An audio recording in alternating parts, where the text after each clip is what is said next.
Dá para me ouvir? Dá, beleza. Muito bom dia, igreja. Como todo mundo já disse aqui, eu me chamo Pedro. Estou só me apresentando de novo aqui, mesmo que não seja necessário, já que o Hélio já falou. Eu espero que vocês não estranhem a cor do meu cabelo, mesmo que o pastor Valdemir já tenha falado sobre, né? É uma longa história, mas relaxa que eu não estou desviado, não sou perdido no mundo, nem nada do tipo. Pelo amor de Deus. Então, bom, é um privilégio estar aqui em cima. Antes eu já queria deixar isso bem claro. E eu espero que vocês possam entender o que eu vou dizer hoje. O tema do culto é a questão mais importante. Tu me amas? Que foi baseado, inspirado, no que nós lemos no texto de João 21, 15 e 17, que, se Deus quiser, a mídia vai conseguir projetar para mim. Não é mídia? Obrigado. Então, leiamos juntos, por favor. Depois de comerem, Jesus perguntou a Simão Pedro: Simão, filho de João, você me ama mais do que estes? Ele disse: Sim, Senhor, tu sabes que te amo. Jesus disse: Cuide dos meus cordeiros. Novamente, Jesus disse: Simão, filho de João, você me ama? Ele respondeu: Sim, Senhor, tu sabes que te amo. Jesus disse: Pastoreie as minhas ovelhas. Pela terceira vez, ele disse: Simão, filho de João, você me ama? Pedro ficou triste, porque Jesus perguntou pela terceira vez: Você me ama? E disse: Senhor, tu sabes todas as coisas, sabes que te amo. Jesus disse: Cuide das minhas ovelhas.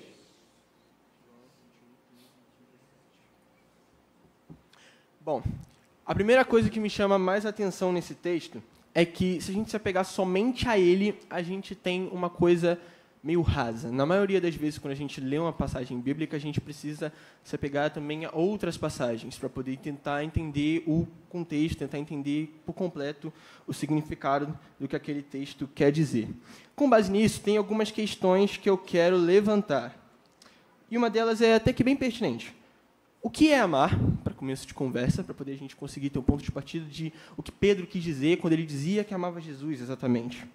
E outro que eu quero levantar também é o que dava a Pedro a certeza de que ele amava Jesus e, consequentemente, o que pode nos dar a certeza de que nós amamos Jesus. O que te dá a certeza de que você ama Jesus? Não sei quanto a maioria das pessoas nesse culto, mas, para mim, e eu creio que eu posso falar em nome de muita gente que tem a minha idade, isso é uma questão bastante pertinente, por toda essa questão chata da adolescência, de emoções à flor da pele, hormônio e todo esse papo esquisito que todo mundo já está cansado de ouvir. Então, vamos para o que interessa. O que é amar? Como cristãos, quando nós temos uma dúvida, primeiramente a gente tem que olhar para a Bíblia, para a Palavra de Deus, para poder tentar esclarecer essa dúvida, ver o que a Bíblia diz sobre ou o que deixa entender sobre, mais ou menos, o mais próximo do conceito que a gente quer saber. Como que a gente quer saber amor? É quase impossível não olhar para o texto de 1 Coríntios 13, 4, 8, que diz: o amor é paciente, o amor é bondoso, não inveja, não se vangloria, não se orgulha, não maltrata, não procura seus interesses, não se ira facilmente, não guarda rancor, o amor não se alegra com a injustiça, mas se alegra com a verdade. Tudo sofre, tudo crê, tudo espera, tudo suporta, e o amor nunca perece. Um texto básico entre nós sobre amor, eu creio que a maioria já tem ouvido falar dele. Mas, como alguns aqui já devem saber, inclusive eu já até ouvi sobre numa EBD, acho que estava rolando por ali, que esse amor, esse tipo de amor que foi descrito aqui, se refere ao amor ágape. É um tipo de amor perfeito, o amor que Deus é e que Ele sente em relação a nós, que nós devemos sentir em relação a Ele, em relação a todos os nossos irmãos, todos os nossos próximos. Segundo o site Respostas Bíblicas, esse amor é uma decisão, uma escolha incondicional de amar e fazer o bem ao outro. Deus tinha todo o direito de nos desprezar para sempre, mas Ele escolheu nos amar e vendo a possibilidade de salvação, que é Jesus Cristo. Um exemplo perfeito de amor ágape do porquê ele não é um sentimento, mas uma decisão racional. Vou explicar com um exemplo. Suponhamos que você esteja na sua escola ou no trabalho e tem alguém, um funcionário, um amigo, um colega seu, que você não gosta. Então, no caso, não seria um amigo, né? Mas, enfim, você não gosta dele. Porque, só, digamos que ele força uma intimidade que você não gosta, você não é muito chegado assim, e vocês devem ter bastantes exemplos passando pela cabeça de vocês nesse momento. Mas você não gosta dele porque ele força essa intimidade com você, mas mesmo assim, você não tenta devolver na mesma moeda. Eu espero que vocês não tentem devolver na mesma moeda, né? Então, quando você tem essa pessoa que, na sua cabeça, merece o seu ódio, mereceria uma retribuição, seja explodindo com ela, humilhando ela na frente dos outros, simplesmente porque ela age com você de uma forma que você não gosta, quando você escolhe deliberadamente não ferir essa pessoa na mesma moeda, você está escolhendo amar essa pessoa. Você está tendo compaixão, misericórdia com ela. Que são nada mais do que traços do amor. Veja, o seu sentimento para com ela é desgosto, mas sua ação é de compaixão, piedade, ou seja, amor. Um amor que você decide ter, mesmo que de fato você não queira ter, mesmo que de fato você não sinta. É algo como, não gosto desse cara, mas eu escolho, mesmo que ele mereça, não prejudicá-lo. Quando agimos assim, temos uma mentalidade parecida com a de Deus. E, como ele é amor, consequentemente, nós estamos amando. Ok, mas isso é só para dar um parâmetro do que é o amor e do que é amar e do porquê que ele é uma escolha lógica. Mas essa nem é a questão mais importante. Se o amor não é um sentimento, então como você tem certeza que ama? Como Pedro teve certeza que amava? Sim, é verdade que devemos ter também amizade e gostarmos de Deus, geralmente, quando Ele faz alguma coisa que nos agrada. Ter emoções de gostar de Deus não é o problema, não é ruim. Mas o amor que permanece, o amor não emocional. Porque, vejam, se o amor fosse um mero sentimento, teremos uma resposta fácil para saber quando a gente ama. Afinal, é fácil perceber quando se está apaixonado, por exemplo. Vem frio na barriga, sorriso bobo, e pá, etc. Ou quando se está feliz. Você pode rir, ou ficar agitado, ou qualquer outro sintoma de qualquer outro sentimento parecido. Então, todo sentimento vem acompanhado de uma sensação bem clara. Então, caso o amor fosse um sentimento, caso o amor por Deus fosse um sentimento, você sentiria sensações bem claras, e a partir dessas sensações, você perceberia que, de fato, você ama a Deus. Muito fácil. Mas, se fosse dessa forma, teríamos problemas. Um deles é que o amor seria condicional, assim como qualquer outro sentimento. Você só fica feliz em situações boas, só fica triste em situações infelizes. Portanto, você precisa que certas condições sejam atendidas para que você sinta certas coisas. Então, logicamente, você só poderia sentir amor por Deus caso você estivesse numa situação propícia para isso. Tanto amor por Deus ou amor ao próximo, que são ambos o mesmo tipo de amor. Dessa forma, iríamos contra o que 1 Coríntios 13, 8 diz, que o amor nunca perece, porque em certas condições, teoricamente, ele não estaria mais, nós não estaríamos mais amando. Se o amor nunca perece, então a gente tem que estar amando sempre. Ou seja, além disso, além dessa lógica, a Bíblia várias vezes ela manda você amar. Vejam, você consegue ficar triste se alguém manda você ficar triste? Ou você fica feliz caso alguém mande você ficar feliz? Então, se os sentimentos não podem vir com uma ordem, você precisa estar na situação necessária e algo é meio que um impulso. Se o amor fosse um sentimento, ele seria exatamente assim também, seria um impulso, não teria como você obedecer à ordem de amar que Deus fala, que Deus manda. Então, com base nesses dois pensamentos, a gente conclui que é melhor a gente seguir o caminho de que o amor é racional de fato. O amor não é um sentimento, você não sente, você decide amar. Então, sim, o amor é uma escolha, e com Cristo você pode escolher amar a Deus e os outros, já que ele, Jesus, já fez isso primeiro. Tem um exemplo perfeito do que é amar na cruz, e vendo esse exemplo você pode meio que ter, então é assim que se ama, e você vai lá e repete o comportamento que Jesus teve com nós para Deus e para os outros. Então, com base na ideia de que o amor não é um sentimento, mas uma escolha racional, quando e como foi que Pedro escolheu amar Jesus? Segundo João 14,15, lá diz, se vocês me amam, obedecerão aos meus mandamentos. E João 14:23 também diz, respondeu Jesus, se alguém me ama, guardará a minha palavra. Meu Pai o amará, nós viveremos nele, e nele faremos morada. Decidir amar Jesus faz com que você faça o que mais o agrada. Então, se a pergunta é, como Pedro soube que amava Jesus? Como você pode saber que ama Jesus? É simples. Basta querer agradar Ele. Basta ter vontade de agradar Ele. Se você tem em mente que você deve agradar Deus, e você tenta constantemente agradar Deus, você ama Ele. Isso é a maior prova de amor que você pode ter para com Deus. Veja, imagine que você tem um melhor amigo de décadas, que faz muito bem para você, e você diz que ama ele várias vezes no dia, na semana, em todo esse tempo que vocês estão juntos. Só que, um dia, esse amigo chega e você diz, pô, mano, papo reto, a gente se conhece há muito tempo, eu te considero muito, mas, ó, tu tá fazendo uma parada, tá fazendo um negócio que, mano, não tá rolando, tá ligado? Não vai rolar se você continuar fazendo isso. E você, de fato, percebe que tá errado. A pergunta é, você está disposto a continuar fazendo o que está errado só porque você quer e, dessa forma, correr o risco de perder essa amizade de anos? Essa é a pergunta. E eu acho que não, né? Eu acho que ninguém aqui estaria disposto a correr esse risco.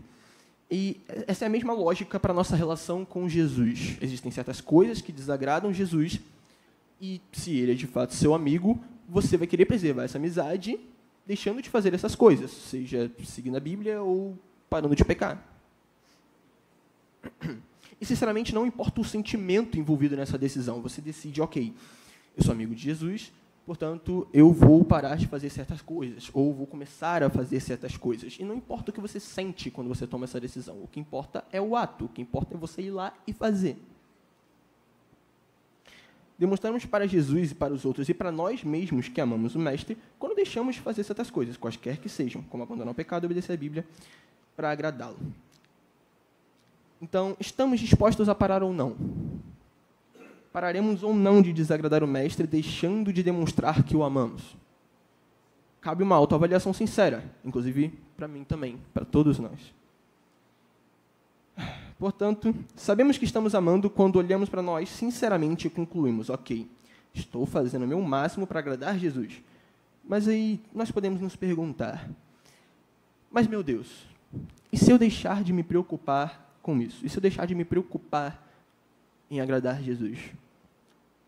Bem, olhemos para Pedro, que pelo amor que tinha por Jesus, foi levado a algo chave em nossas vidas, o arrependimento, ou seja, mudança. Lucas 5:31, 32 vai dizer, Jesus lhes respondeu, não são os que têm saúde que precisam de médico, mas sim os doentes. Eu não vim chamar os justos, mas pecadores ao arrependimento. O arrependimento é um mandamento de Deus.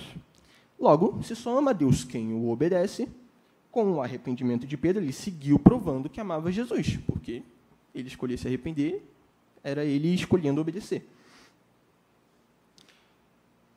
Vejam, irmãos, a questão do arrependimento é tão incrível, é tão profunda, que vocês já devem ter ouvido falar que, ao nos arrependermos, Deus apaga nossos pecados. E isso é literal. Romanos 8:1 diz que nenhuma condenação há para os que estão em Cristo Jesus. O arrependimento é tão importante na vida de quem ama Jesus, que, para ilustrar isso, eu vou pegar como exemplo um dia em que o meu professor Otávio, não sei se ele está aqui, meu professor da EBD, ele usou um exemplo para ilustrar isso, né? Ele disse que se eu, porventura, cometesse um pecado pela manhã e, durante o dia, pedisse perdão a Deus, me arrependesse, Deus me perdoaria.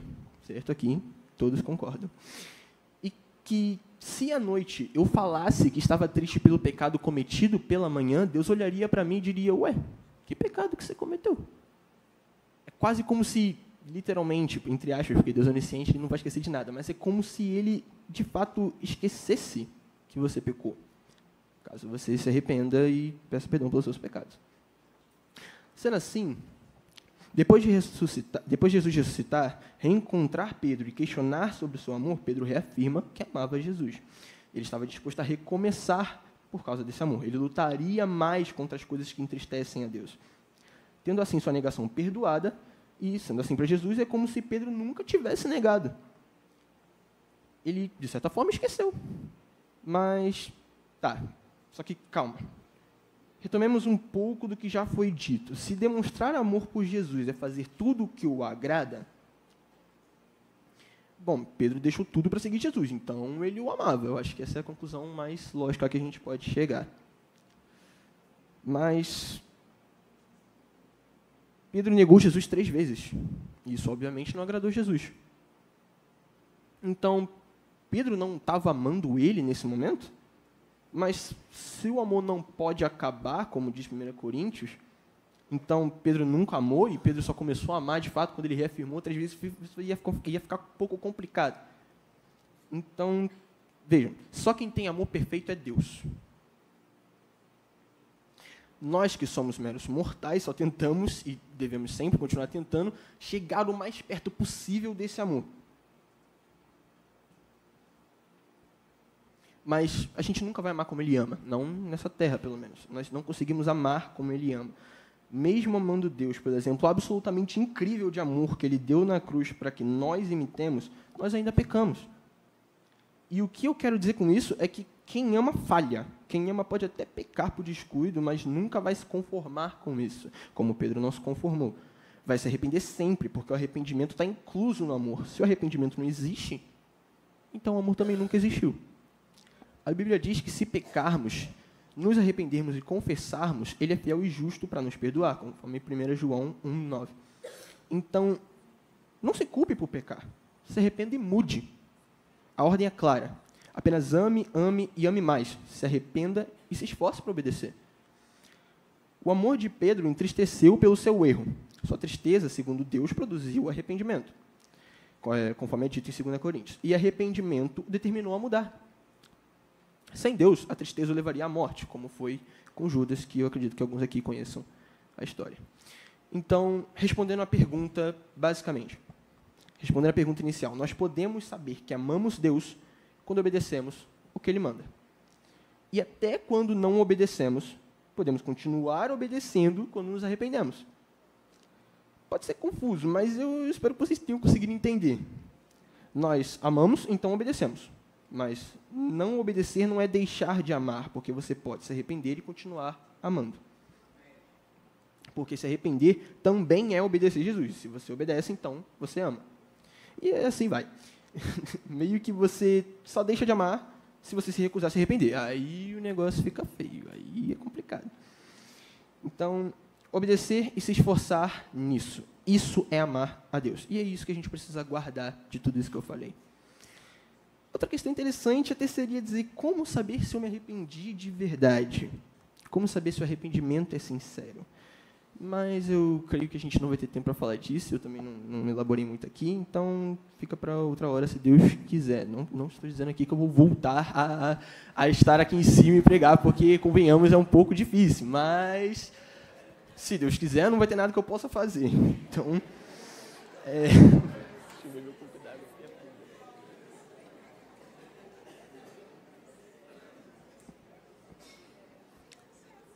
Bom, obrigado pelo privilégio de poder estar aqui pregando.